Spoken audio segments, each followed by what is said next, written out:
están? Buenas noches. Mariana Corradini. Hola Navarro, buenas noches. Un placer. Periodistas, hoy vamos a abordar una temática que sin dudas es vivida por muchas familias de Villa María, Villanueva, la región y Córdoba en general, que es deudas y salud mental. Exactamente, nos parecía importante no solo reflejar los datos que dan cuenta de esta creciente morosidad, sino también poder analizar cómo impacta esto en la salud mental de las personas. Por ello tenemos dos invitados a quienes les agradecemos.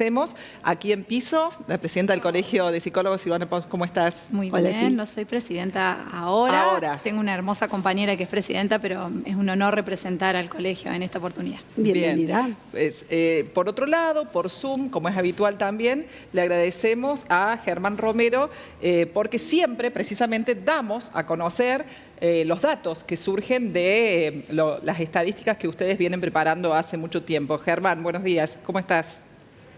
Hola Paula, Mariana, un gusto en saludarles y gracias por la invitación.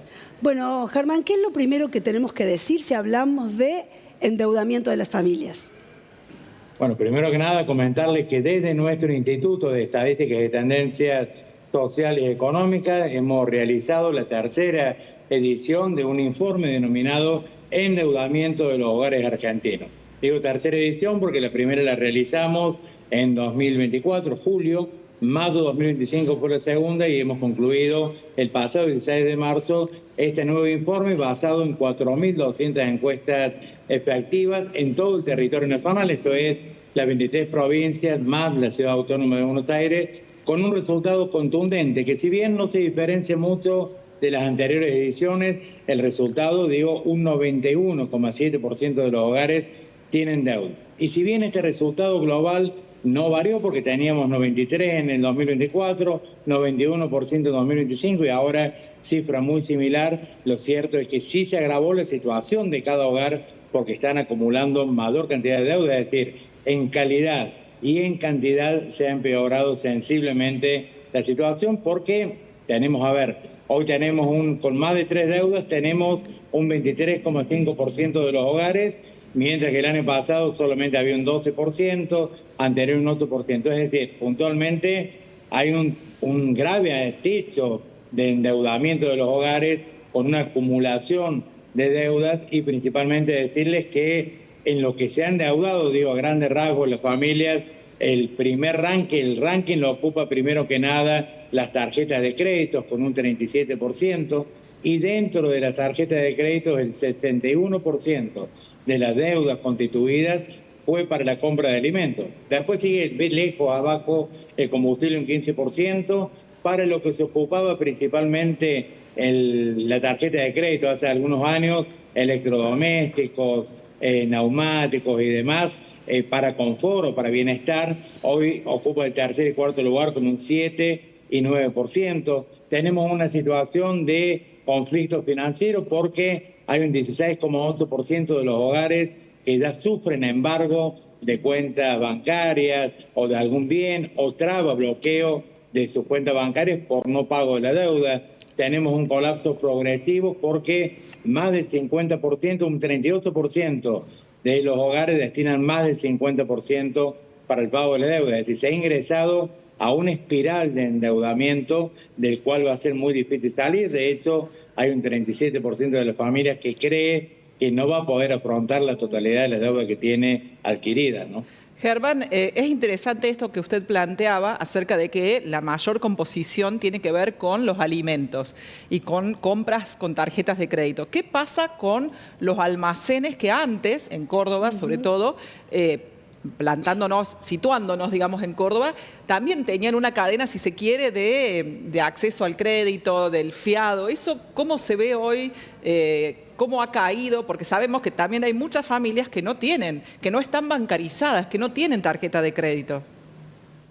Bueno, principalmente el fiado en un momento era algo simpático que nos recordaba viejas historias de libretas y demás. Hoy es uno de los indicadores más duros porque fíjese que el tercer ítem de las deudas contraídas a nivel nacional es el fiado con un 11%, le sigue el alquiler con un 10%, es decir, el fiado es un componente justamente para ese sector que recién mencionaba, el sector de trabajadores informales, que no están en el sistema financiero, pero también es para aquellas familias que fueron expulsadas del sistema financiero justamente por deuda, es decir, aquellos que colapsaron su tarjeta de crédito, que están en una refinanciación, que están en vía judicial de cobro, indudablemente no tienen más acceso al crédito que vía fiado o vía familiares y amigos. Fíjense que uno de los fenómenos que analizamos es que el crédito entre familiares y amigos ha caído abruptamente en comparación con las dos anteriores ediciones. Y tiene que ver con una ruptura del tejido social, es decir,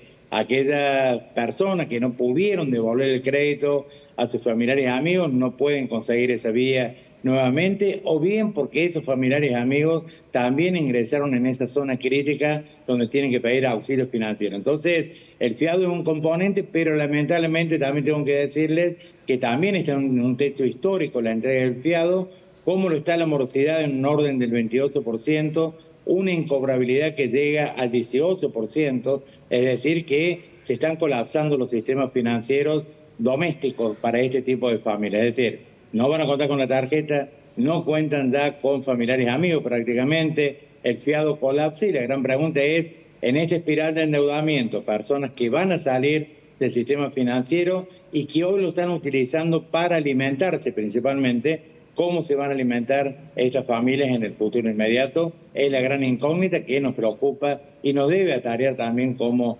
sociedad, ¿no? También estás hablando de una morosidad alta, el corte, la ruptura de las cadenas de pago. ¿Cómo esto va a impactar cual bola de nieve en todos los sectores?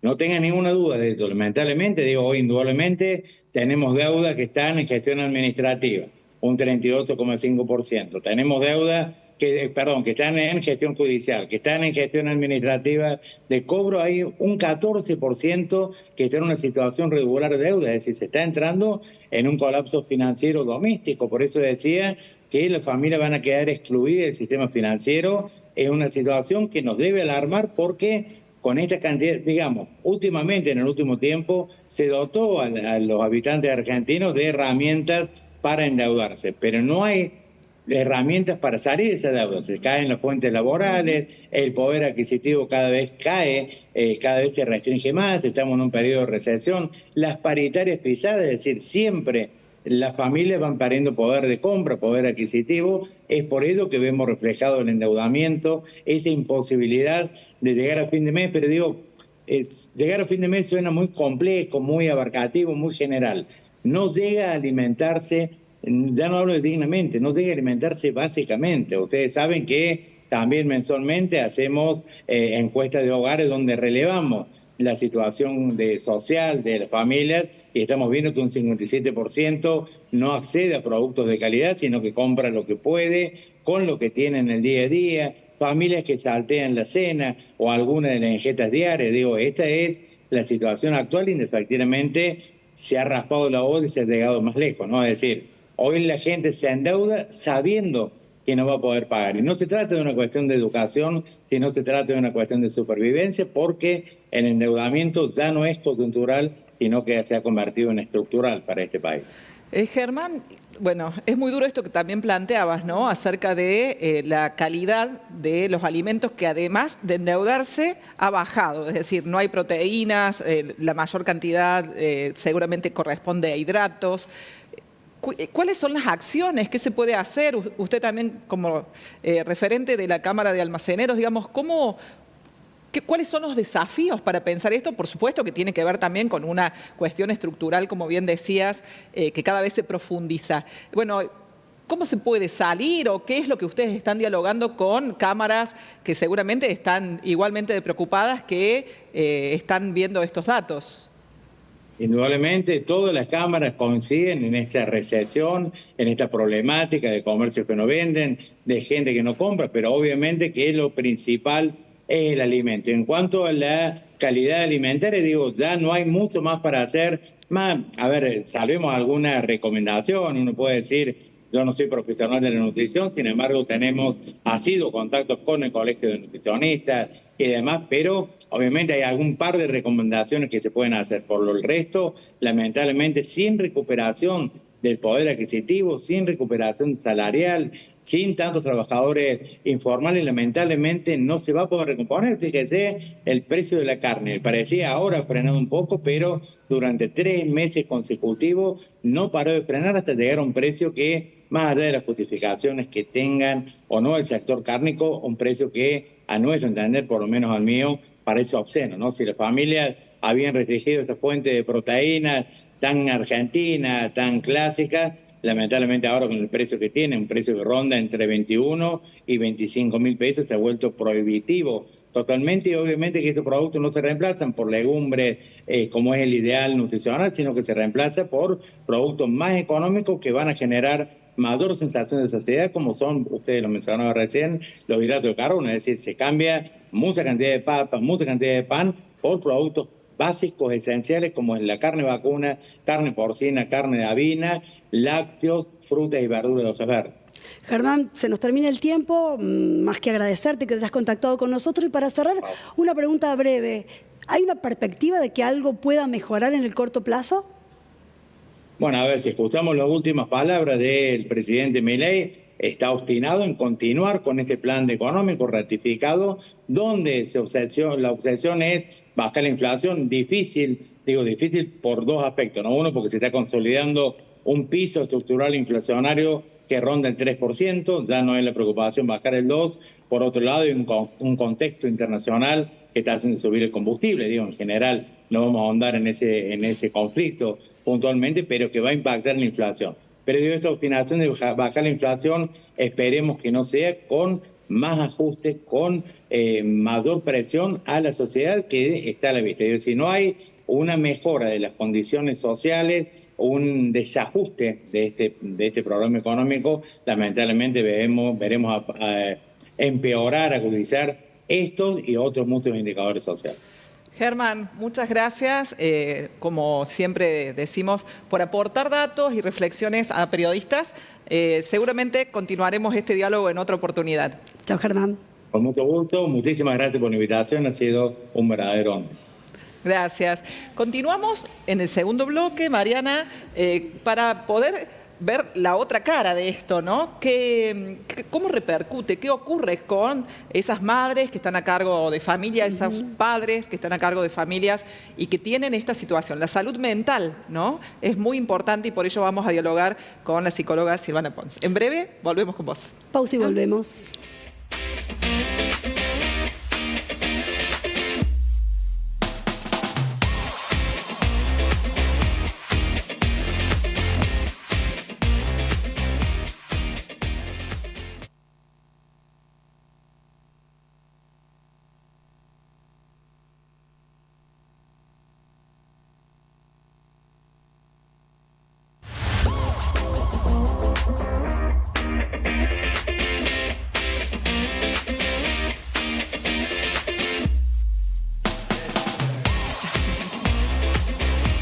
Segundo bloque de esta noche de lunes, y recién escuchábamos datos bastante concretos y alarmantes de la situación de muchas familias en materia de endeudamiento y la imposibilidad de cumplir con esos compromisos.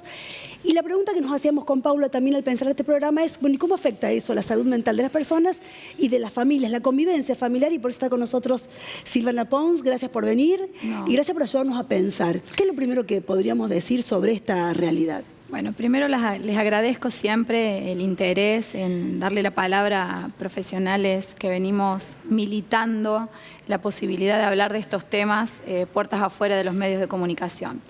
Escuchaba preocupantemente el mensaje que recién escuchábamos de esta persona que habla de datos duros, que habla de números.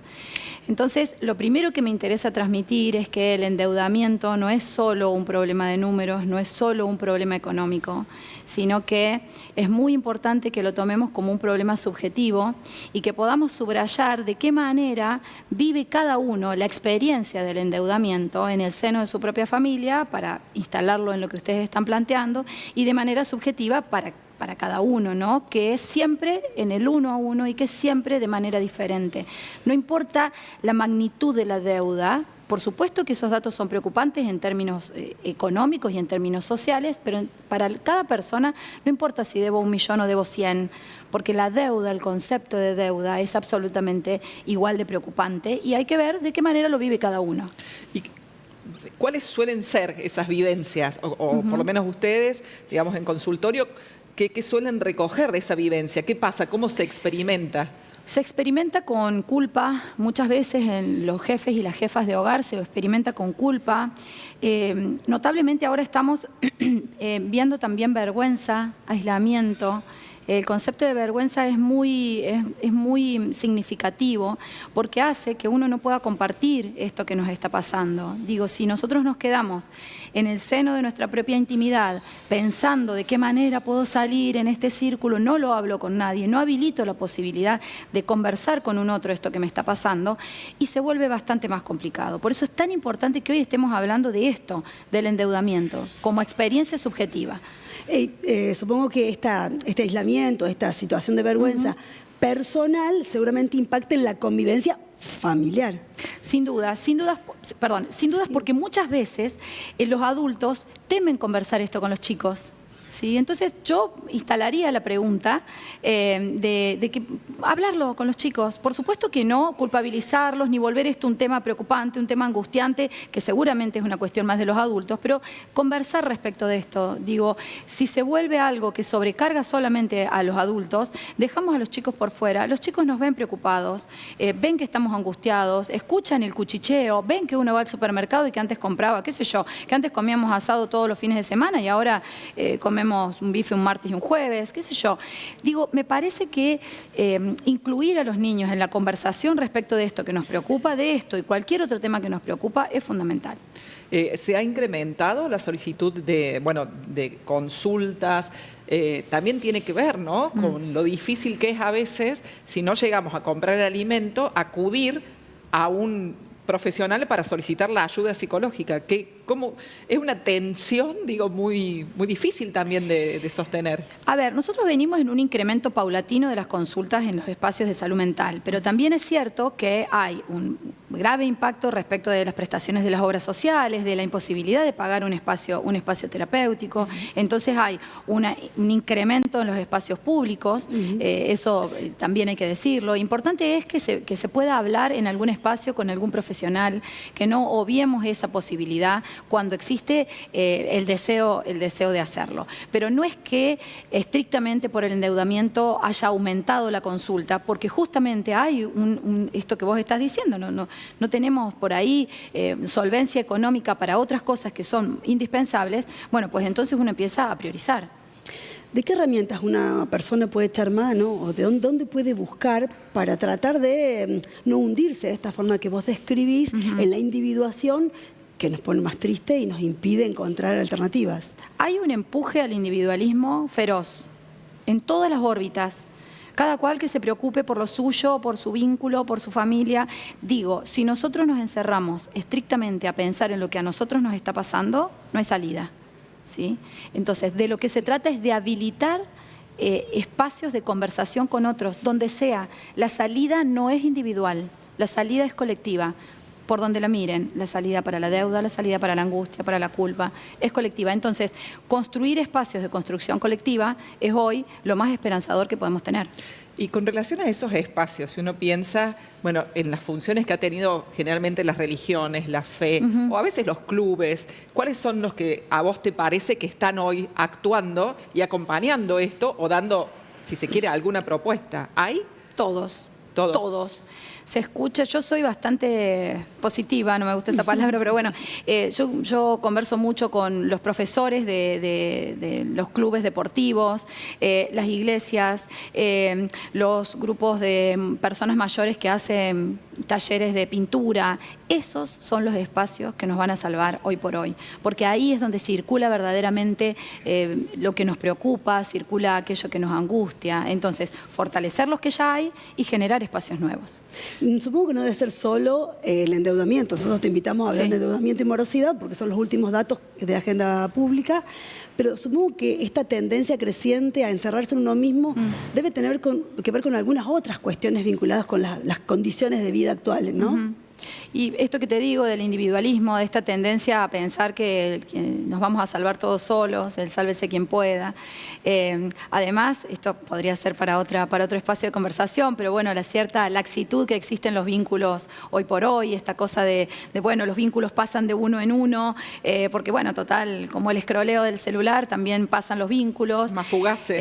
Exacto, entonces me parece que esa tendencia hace que, bueno, vivamos de una manera mucho más acelerada y deteniéndonos muy poquito a pensar en aquello que nos pasa. Total, capaz que si no me siento tan bien charlando con vos, Mariana, capaz que el que venga después me hace sentir un poquito mejor. Y a lo mejor no es así.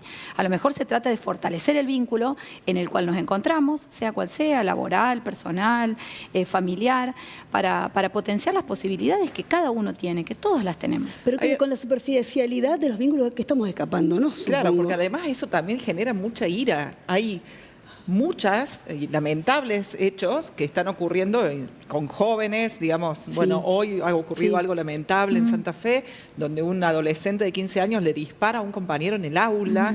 Digo, se incrementa la ira porque justamente en la soledad no hay forma de resolver. ¿Cómo poner palabra? Hay gente, como vos bien decías, que en esa espiral no habla, no se comunica, no lo cuenta, le da vergüenza. Se incrementa la ira, me dijeron que por ahí hablaba con la gente. Yo voy a mirar ahí y voy a decir, se incrementa la ira o la violencia porque creo que estamos naturalizando microviolencias. Me parece que de eso se trata, de naturalizar un maltrato a la persona que va en el auto adelante donde voy manejando, a la persona que está en el supermercado. Dale, apurate, al que está adelante en el supermercado. Pequeñas situaciones de violencia que con el tiempo fuimos naturalizando y bueno, total, no pasa nada. No, sí pasa. Porque de eso a esto que vos estás contando hay un paso pequeño, aunque parezca que es un gran paso. Hay que desnaturalizarlo. Yo invito siempre a que en esos espacios de construcción social, si vemos algo así, que lo podamos decir. Si tenemos una persona al lado que está ejerciendo una situación de... Che, no está bueno lo que estás haciendo. Por ahí no exponiéndolo, pero sí alejarnos y decir, poder conversar sobre esas situaciones que suceden. Los invito a pensar en todos lados y todo el tiempo. ¿Y por qué nos estamos permitiendo esas pequeñas violencias? Es una buena pregunta. Yo creo que no nos detenemos a pensar en nada. Estamos pensando en poco. Entonces es más fácil decir, bueno, sí, sigo, total. Porque andamos apurados, porque es más importante pensar a dónde tengo que llegar que el proceso que me implica llegar hacia eso. Y eso lo ven los chicos, los niños ven eso. ¿Sí? Nosotros recién hablábamos de la construcción de la actividad física y el proceso que eso implica. Y bueno, y poder conversar con los chicos respecto de la importancia del proceso y no del resultado es fundamental. Porque en el proceso se pueden encontrar con situaciones de violencia y bueno, y hay que prepararlos para eso también.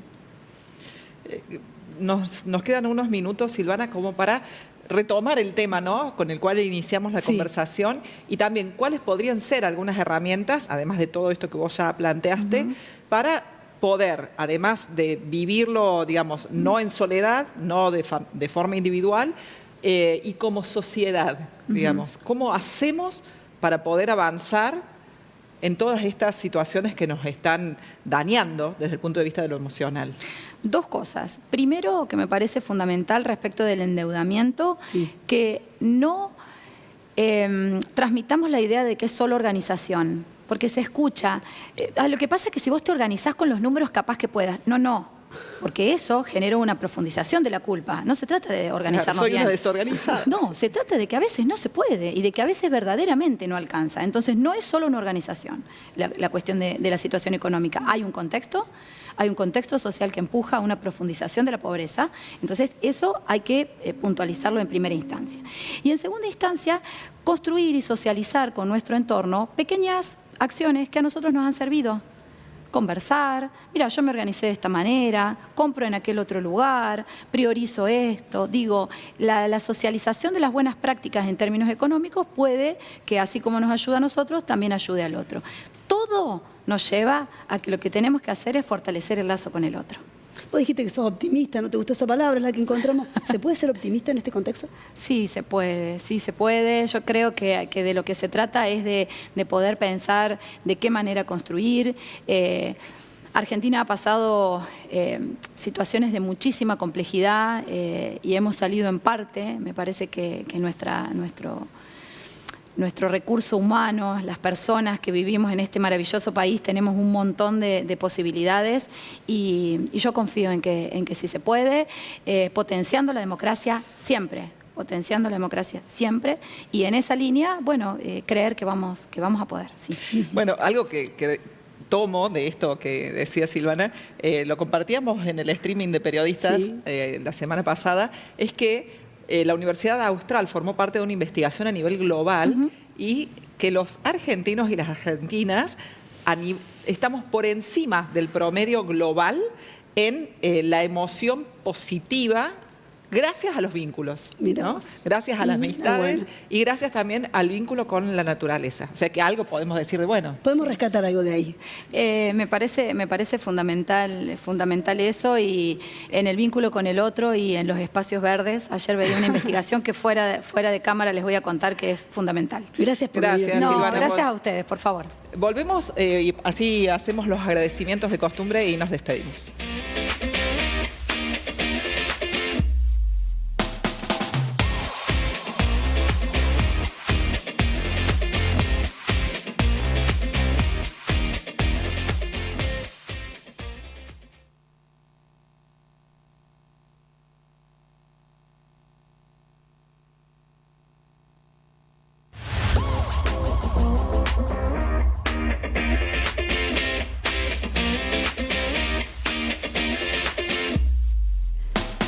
Solo tiempo para cerrar, Paula, y hacer un anuncio. Hacer un anuncio que tiene que ver con que este envío periodistas suma un horario. Va a ser los lunes a la hora 13:30 en vivo.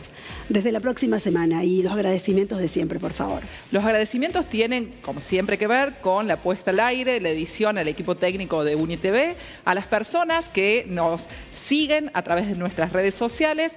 Pueden también recuperar el contenido los días jueves y domingos a la hora 21:30 y, por supuesto, también en streaming por Sociales al Aire. Gracias por acompañarnos. Buena semana.